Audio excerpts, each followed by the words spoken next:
Hello, everyone. Welcome to another episode of the Evan. So for some reason, Prissy is dishing out the words one after the other to make sure that she doesn't fall into trouble. Yeah, so it's good. It's good to come your way again, and we're pleased to always come join you and share in your Saturdays, right? And I hope you are having a good day so far. If not, by the time you done watching the but you should be fine. Okay, so um again, sounding like a broken record, but share the feed. Let's let family and friends know that we live. So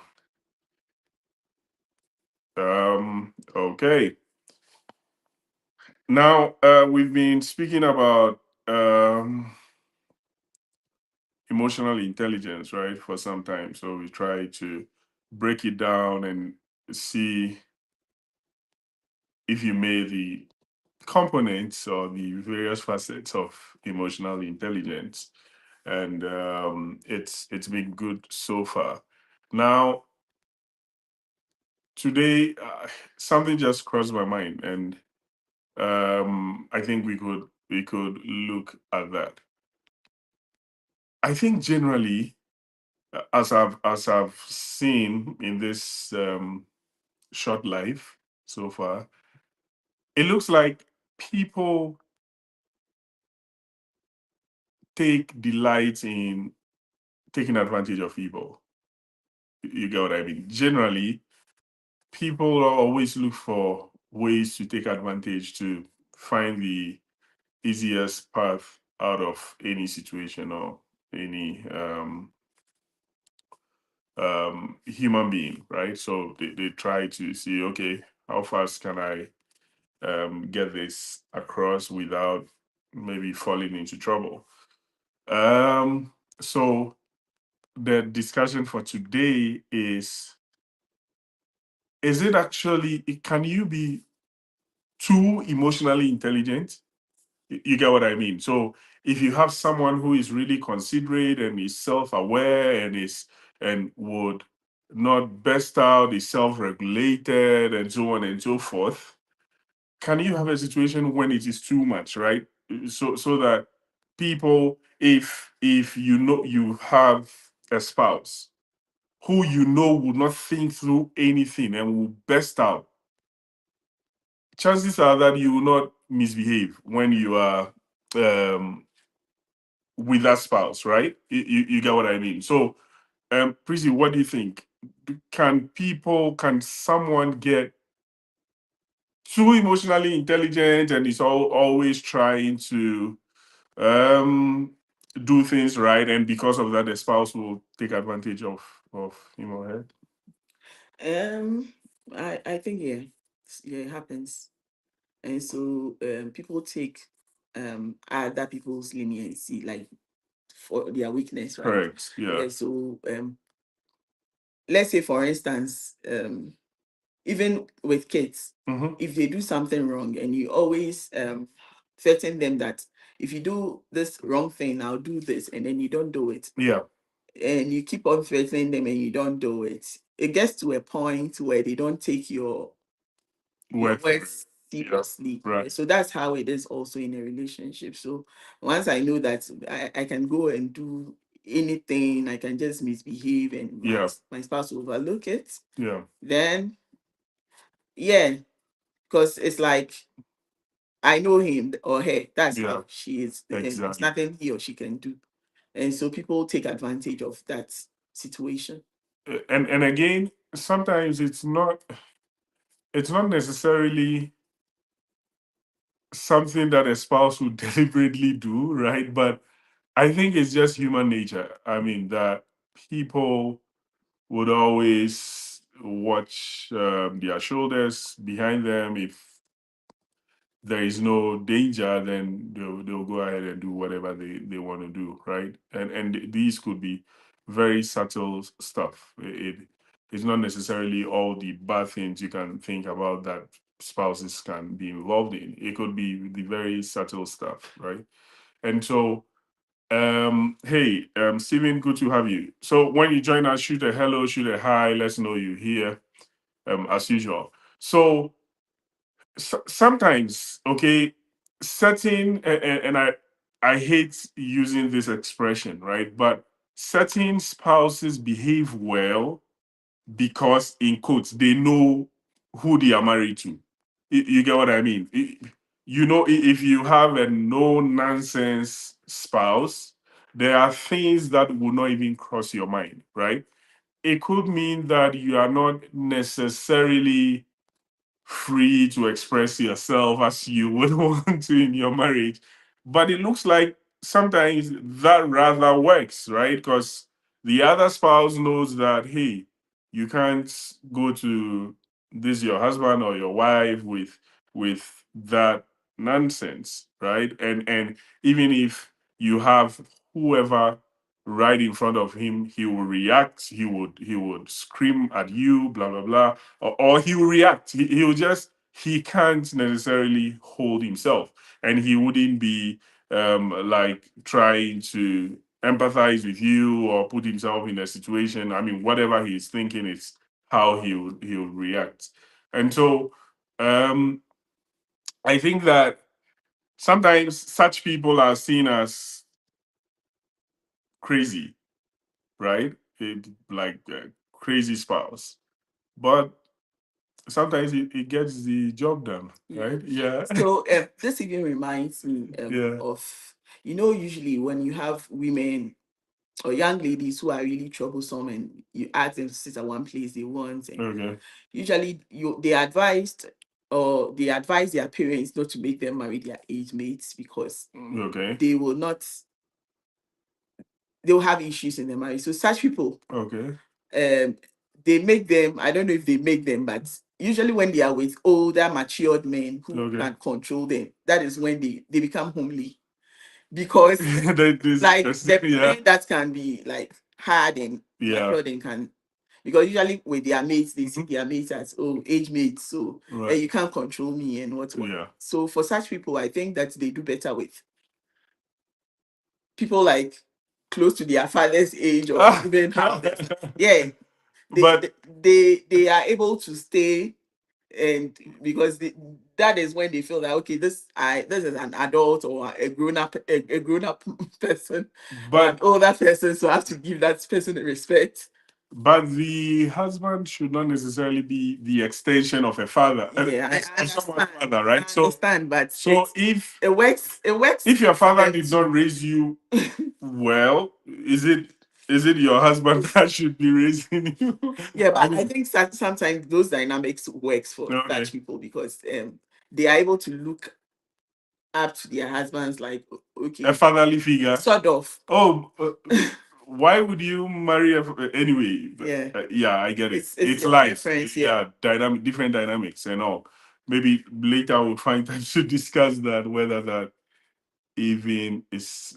I mean, I know it's a thing, but whether it ends up working well, right? Because I think the challenge there is if, and again, the use of the word control, if you are a lady or you are a guy and you think that you would only behave well if you have a controlling spouse, I think we should examine you a It's bit. I feel it's human nature. People. Right, Let's look at the cops, whatever driver scenario. right, okay.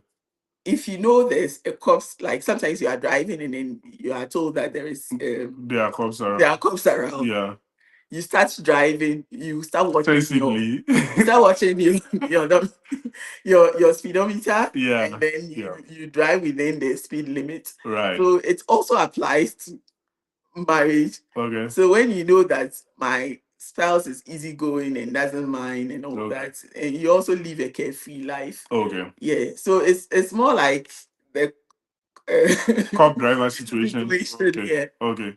So, ladies and gentlemen, what Prissy is saying is that sometimes it's good to have strong spouses, right? I mean, it could be the man, it could be the lady, but sometimes that helps to keep you on track, right? Because humans would naturally drift towards a carefree life, right? Mhm. Okay, so Steven says that yes, but sometimes it depends on how you are raised. If you have the respect, it might not matter who is older or younger or who is your age mate. Yeah. So I agree, Steven. So if you did not have the right training, then you will need someone else to continue what your parents couldn't finish, right? And so you'll be looking up to someone to straighten you, to keep you in check. I like that word, to check you, Check. right? To check you.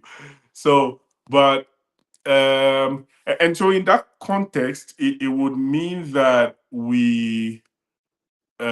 it's somewhat practical if people can um, have very strong, very strict, very some way spouses, right? That way they don't they wouldn't even give you the opportunity to end up in a mess, right? Because if you think that, oh, anything goes in the marriage because your spouse is so emotionally intelligent, like overly I don't think, overly for me, I don't emotional. think it is overly emotionally intelligent, Okay, because okay. if I am somebody, I see my spouse Hmm. doing the wrong thing and I Okay, decide to ignore, it okay. doesn't make me overly emotionally intelligent. No, so not necessarily ignoring, but like we discussed yesterday, the spouse will try to hold off, for example, till an appropriate time. Wow.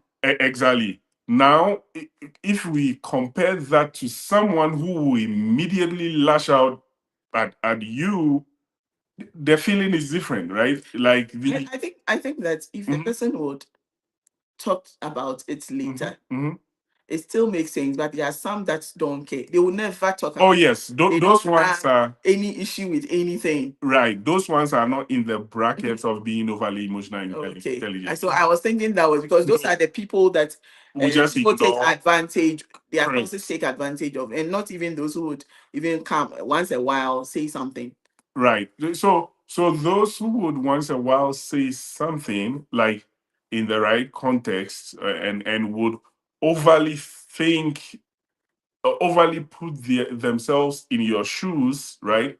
Those people also end up allowing things to go under the Like, bridge. Yeah, to slide. You go like, okay, no problem. Maybe it's because of this, it's because of how she's feeling or he's feeling, and that is the reason why. When it happens like that, it is almost close to the guy who will not say anything, right? Because this one is always looking out for, okay, what could be the reason my spouse is doing this, right? So they are almost in the same making bracket. excuse for the other person. Exactly. Yeah. Yeah. Which is, I've seen, in fact, I've heard people make like very strange excuses. I'm like, yeah, are you thinking correct? exactly. Yeah. Yeah, So because this is something, maybe the spouse did something that you would doesn't say it's make sense. unforgivable, yeah, or And something. then Yeah. the other person will make Very extensive nice. excuse. I'm like, Yeah. are you like, are you from this planet? Exactly. So such people are over empathizing, right? Mhm. So they are overly emotionally intelligent. Good to have you, Darlington. Good to have you, Melissa. Yeah, and good to have you, Courage. Yeah, so there could be a situation where you see that someone outside looking at the marriage from the outside will go like, whoa, this person is really understanding. I mean, this person like it looks like the person is able to accommodate almost everything, right? In such a situation, although you are being politically correct and you are being emotionally intelligent, like we are advocating for, you might also be on the way to. You are enabling, probably. Yes, Yes, yes. that I mean, you it is enabling the person to do the correct, wrong thing. correct. And I also think that sometimes it comes down to, yes, you can make excuses for people. You can actually self-regulate. You can be self-aware, but you can still have boundaries. You get what I mean? So, for example, your spouse should in no way try to disrespect you, either when you are alone or when you are with other people. And your spouse should know that if he or she disrespects you, there is a chance you address it right there. If regardless of if you are sitting with president or you are sitting with whoever it is, you would address it there. And that would in a way know keep your spouse in check, right? Know how to go about stuff. I think that in summary, when there is that respect there, some of these things wouldn't even come up. But the challenge is that sometimes you don't know what might make your spouse angry. Like you might think that, oh, as usual, this is something normal or usual that you just raising, but you might never know that would cause your spouse to be triggered, and that would end up being what will cause your spouse to blow up, right? So it looks like there is a thing like being overly emotionally intelligent.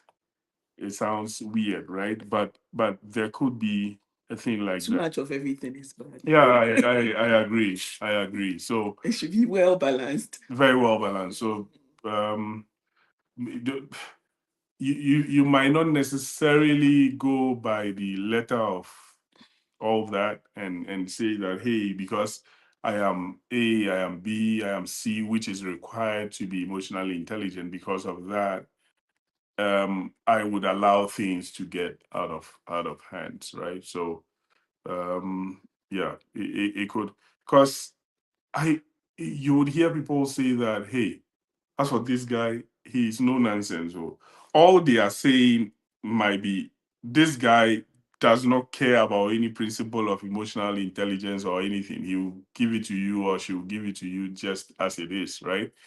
And such people, they might not be the likable ones, right? But what happens in that situation is that you don't just go with them with nonsense. Yeah, you try to carve out everything you're going to say, how you want to behave, and so on and so forth.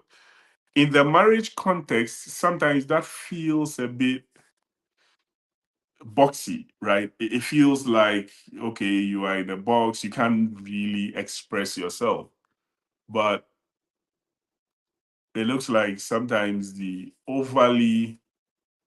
allowing people to overly express themselves is what leads to all the Overly express themselves. yes, like what I mean is, if someone feels like, oh, let me tell this person my mind, Mm, right? It is a form of expression, mm, and they can go out there and even be verbally abusive because they are telling you their mind, mm, right? And so if there is a no nonsense spouse who will not allow you to just open your mouth and say whatever you want to say because you feel like you are expressing yourself, then it checks whatever freedom. I was going to say freedom of speech, but whatever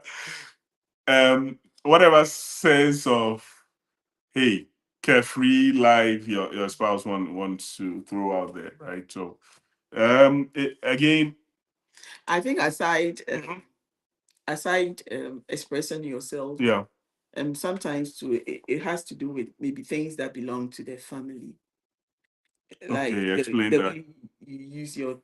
So let's say we have something together, Okay, let's say a car okay, or a house, okay, and we have to I want to somebody in my side, my friend or whatever, wants to okay, use my car or okay, something. Some okay, people don't even consult their spouse that, oh, okay, this person wants to use my okay, stuff okay, and stuff.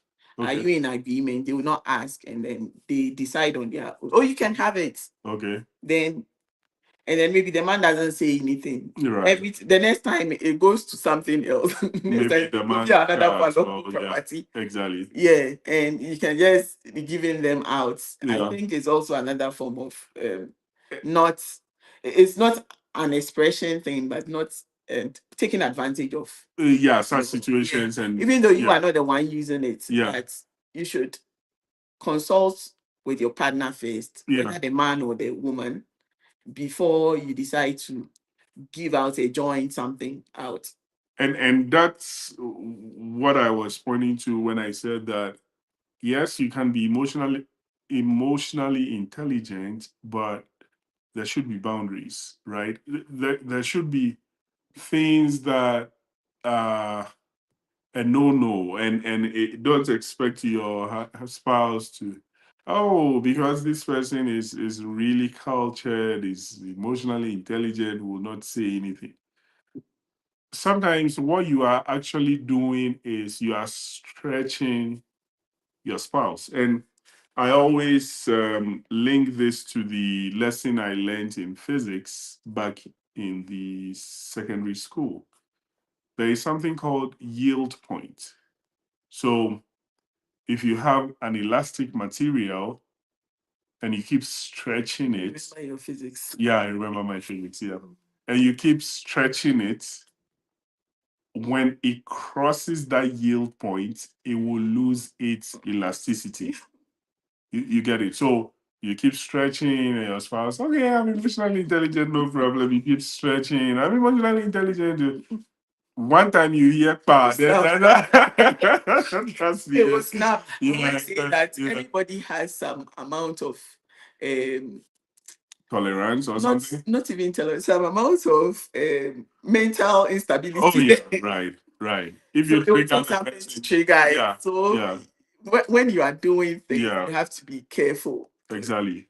You don't know when you would get to the limits that will make the person snap. Correct. And be careful if your spouse looks very accommodating.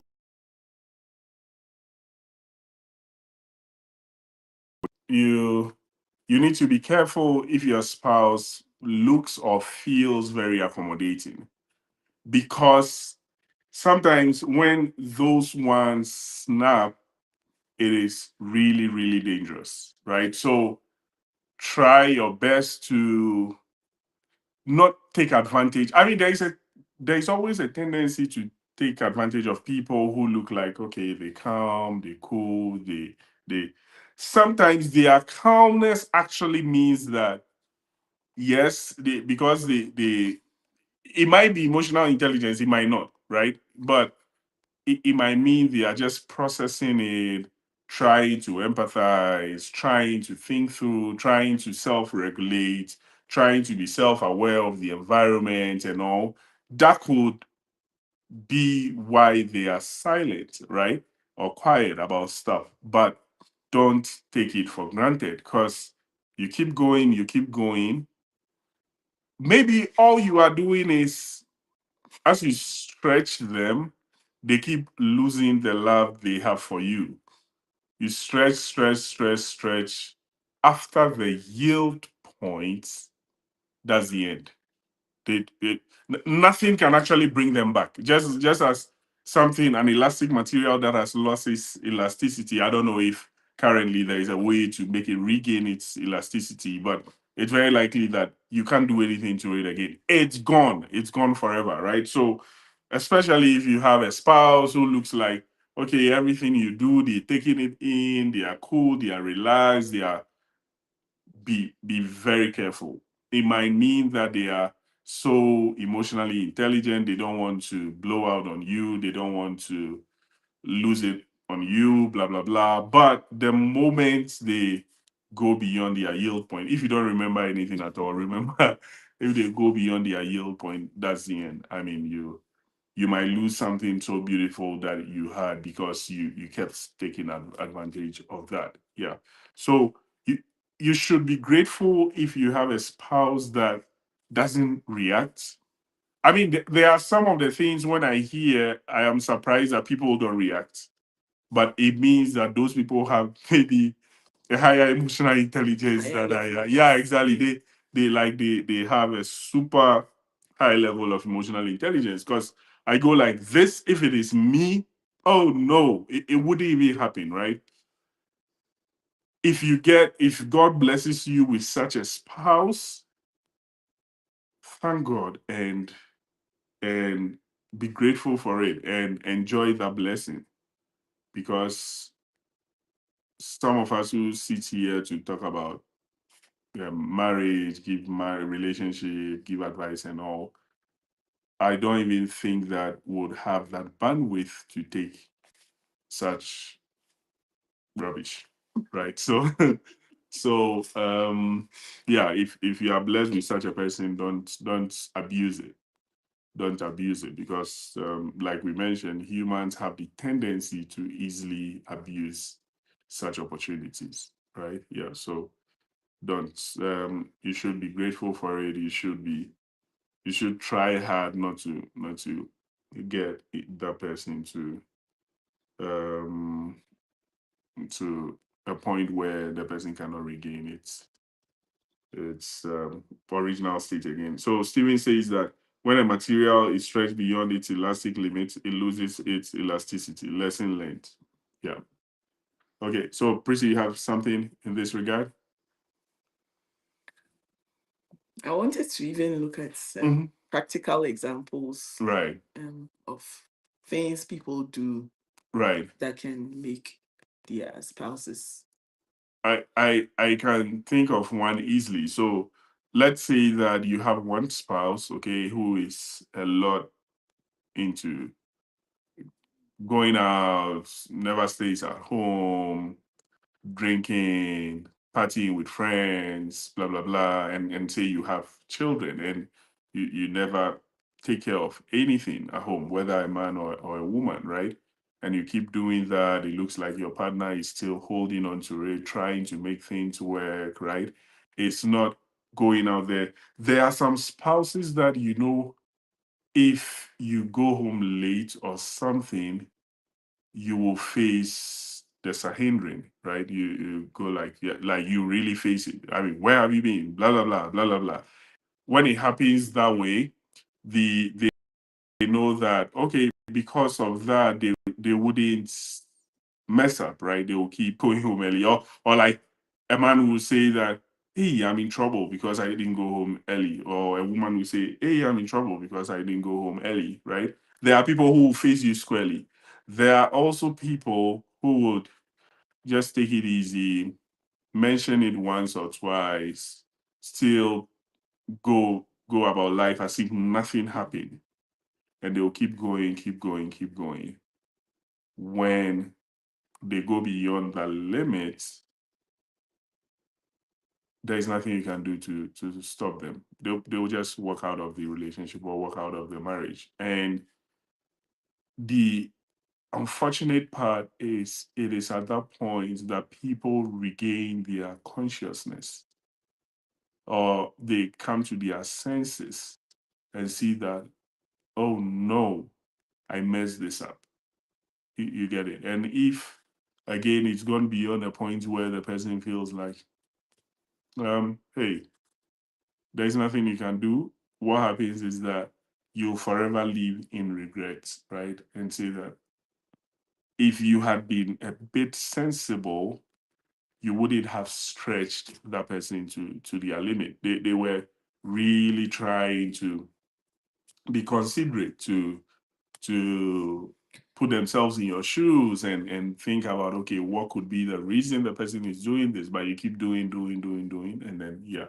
So yeah, a clear case of what could be a practical. I want to give an example for my women. So Yeah. our women, those of us who like church, Okay. and maybe you are in a house where you don't cook, you don't do anything, you don't clean, but then you are always in a hurry to go to church and serve, Yeah. and Yeah. maybe your spouse is always complaining. Yeah. But some women respect their pastors more than their husbands, Yeah. and so it Fortunately. keeps continuing, it Yeah. keeps continuing, it keeps continuing. One day it will turn into a prayer topic because maybe the man is gone Yeah. to get solace somewhere, and Correct.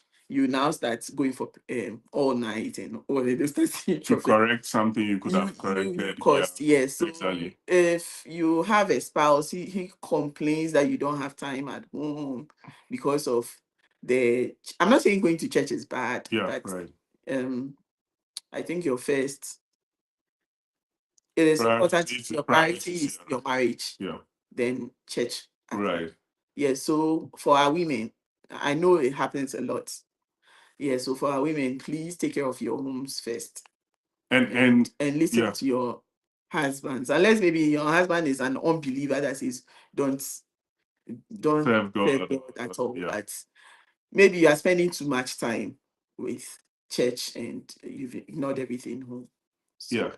And there is a thing like that, right? Like spending too much time in I mean whatever religious organization you find yourself in. Think about it. Scripture expects that before someone is an elder, the person is able to take care of their homes. So it is very, very critical that you don't lose your home in trying to build a church. It's you see, you can't be more spiritual than God or more spiritual than the word of God, right? Because if given the chance, people would go like they'll be so emotional about it and say, no, no, no, I'm going to church, I'm serving God. Sometimes you're going to church, it doesn't even directly mean you serving God. Your heart might be somewhere and you just physically be showing up, right? So you shouldn't try to put all the effort in church but lose it at home. So we're not saying that ignore or abandon your church. What we're saying is that there is a charge to keep at home as well. And so focus on that and do your church work as well. And um, there are situations where people really, really have misplaced priorities, right? And when you see the energy and the verve that they go at this with, you would even feel like the devil trying to bring them to order, right? Because they will make you feel like, hey, don't be Satan in my path, right? But really, most of the things they go out there to be praying about in church, if they could sit at home and be together with their family for even 1 minute, all those prayer topics wouldn't be needed. And then the next time you would abandon your spouse ends up chasing other people, then all of a sudden you come to your mind and go like, oh, you need to pray for because the devil is awake. Sometimes I think the devil is even busy and not minding you. You are messing up your stuff. Anyway, so good to have you, Mrs. Wilson. Good to have you, Dextro. Um, Already we've gone beyond time. So, but in summary, there is actually a thing as being overly emotionally intelligent. I agree because don't overly. I mean, be intelligent about emotional intelligence. Anyway, so thank you so much for joining us for today's episode of Dear Van. It was good having you. Thank you for your comments and all. We really appreciate having you every time. So if you've not already done so, go ahead and share this feed. Go ahead and tell a friend about this. You don't know whose marriage or relationship you might be saving. So on that emotionally intelligent note, we say goodbye, cheers, and always remember that no two relationships are the same. Bye for now.